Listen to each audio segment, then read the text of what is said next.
allow me to introduce myself. Who knows what dastardly crime he might perpetrate next? He's a very clever arch criminal who must be put away. Another innocent victim. Hey guys, on today's video I just want to share with you my supplement stack and when and how I take it and the dosages of how much. A lot of them are Musclepharm because I am an ambassador for them, but all in all their supplements are great, and I mean I take them whether I was an ambassador or not. So let's start with my favourite, the pre-workout Assault.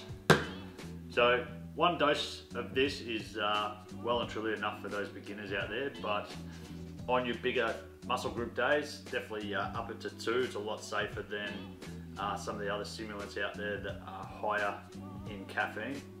This one here only has, insane, only 250 milligrams of caffeine.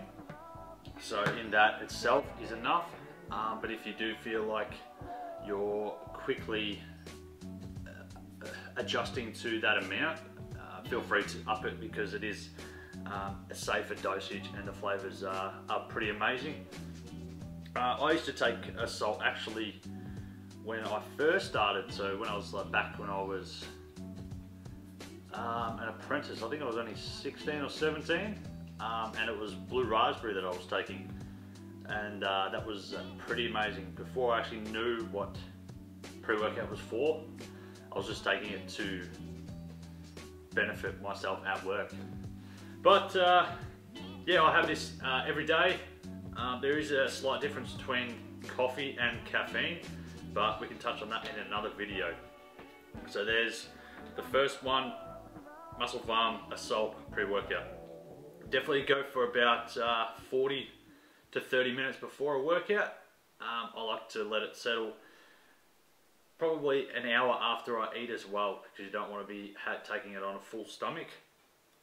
So definitely get that into your stack. So next we have Vaso Sports, which is basically just a dilator without all the stimulants in it and the caffeine.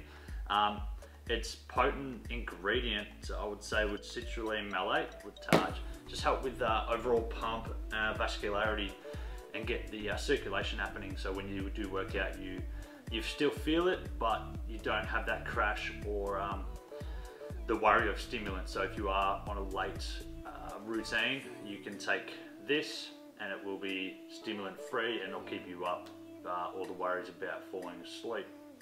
I generally mix them together because I still want the benefits from the citrulline malate. Citrulline, you've also got niacin, sodium, potassium, so it's all going to help with muscle contraction, so you're not going to cramp up. Great for leg day because you're not going to be highly stimulant. You're going to have perfect muscle contractions and blood flow, so you're going to get better pumps in the legs. But I'll take it generally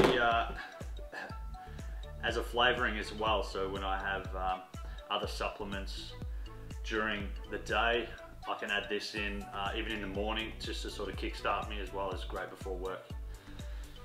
So that's definitely one to add into the stack. What do we got here? BCAAs. So BCAAs are branched chain amino acids. They're essential because your body cannot produce them on their own, so you need to ingest them to get them at all. So with the BCAAs, we've got different ratios on different BCAAs. The 3:1:2 on this ratio is the leucine, isoleucine and valine ratio, but we can touch on that on a BCAA exclusive video. Basically, BCAAs are going to help repair, stop or hinder muscle catabolism. So if you do run the risk of overtraining, this will save you. It's great for the overall repair really and recovery after and during training. So I'll take one dose during and after training. I could basically have it in the morning as well. Also another great one to add as a flavouring, because extra BCAAs is not going to hurt you. Although there are studies that do show that leucine does spike insulin, but yeah, we'll touch on that in the bcaa video because there's a lot of arguments with that. So I'll go through these pretty fast. So I always stock up on those. Definitely one to always have. Glutamine. A lot of people take this for granted. It really is an essential part of your digestive system. What it does is actually protects and lines the stomach so that any nutrients that you do ingest can formally be absorbed through the walls of your organs, i.e. the liver. So that is a great one. A lot of people don't take enough. If they are taking it, I sort of recommend about 30 grams, 20 to 30 grams. I know you can sort of fly through that with the scoops that are in this, but if you've got a better overall gut health, you're going to have better gains. So I always go through this as well, so I double stack up on those. So I should probably touch on the glutamine. When to have it, you can realistically have it whenever you choose, because it doesn't really have an effect on GI discomfort or things like that. So you could have it, I generally have about 10 in the morning, 10 grams in the morning. I'll have 5 grams before, 5 grams after, and then 10 grams at bedtime. So if you guys want to be up at that level, then get that into you. Boom, Amino 1. So I've only really been fresh to the Amino 1s from Musclepharm, but it did come in handy when I was contest prepping, because it's pretty much keeps me hydrated. So when I'm low on water or less hydrated, this will actually restore sort of electrolytes and help with recovery. Great flavour, it's got a small amount of BCAAs, easy to blend, perfect flavouring, a lot of vitamins in there. So you've got your vitamin C, B6, magnesium for muscle contraction. It actually has 200 milligrams of coconut water in it too, so that's great for the refreshment and antioxidants. So this one's also great. This is what I have. It's your choice if you choose to have this. If you don't think you're drinking enough water, definitely get onto these, because at the end of the day, it's going to keep you hydrated and less worried and stressed about getting your water in. So I'll have those when I can. Boom. Isolate. We have 3 different types of protein basically. So we're going to start with isolate because it's the fastest absorbing. During preps, I'd like to get it isolate in because it absorbs a lot faster and I'm having a lot more protein because all my other macros are down regulating. So definitely get some isolate in you if you can afford it for one. If you're in a prep, definitely helps. Although you cut supplements out sort of closer to it. But if you want the most benefit out of your supplements, definitely get this into your stack. But if you can't afford it, let's move on to the next one, which is whey. So this one's probably the most common types of protein. It's affordable. It's got a pretty good blend of protein.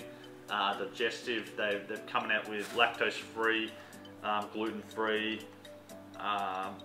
vegan protein now, so you can get a wide range of different proteins now, but this would be your most generic one that you could have at any time. Still have it as a post-workout, like the isolate, with a little slower absorption, but a little easier on the stomach digestive system. So with this one, you're sort of looking at about 25 grams of protein. With the isolate, you got 24, but with the digestive rate, you're going to get a lot more out of the 24 grams than you would the 25 grams. So it does seem like a little bit less, but you actually are absorbing a whole lot more. That is how the absorption sort of rate goes. And then moving on to our slowest one, which is Casein. Now I love my casein.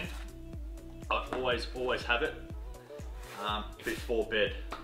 Now leading up to a competition, a lot of my supplements do go because I like to get my nutrients from whole foods because they last longer and keep me fuller, because I'm depleting calories. I want to stay fuller and get the most out of my body. So supplements can actually hold a little bit of water, so I don't want to run the risk of looking too fluidy as well coming into a stage show. So back to casein, I'll have it before bed because it is great at slow release. You've got a high amount of protein, 28 grams, digest slowly, good flavouring. I'll mix it up with cottage cheese and peanut butter, so I'm getting a hit of proteins and fats in there, small amount of carbs, which you don't want before bed. So casein is always a helpful protein before bed, so it sort of gives me a little bit less to worry about when I'm running a bit late in the evening on prepping meals for work. So I can get that straight in along with the other supplements too and keep my body metabolizing. So yeah, this is my muscle stack. I hope you guys sort of learned a little bit about the basics. One that I just ran out of was creatine. So that is one that also I would recommend 100% to put in your stack. Great for muscle building and your overall energy amount. So we can touch on them individually if you like down the track. Musclepharm's great. I highly recommend all of their supplements, but if you kind of can't find it in your nearest supplement store, go for something similar that you can afford. Message me, let me know what you're getting, and I'll be able to help you get the next best thing. So for that, I hope you guys enjoyed it, and stay tuned for more nutritional and supplement videos and some training videos too.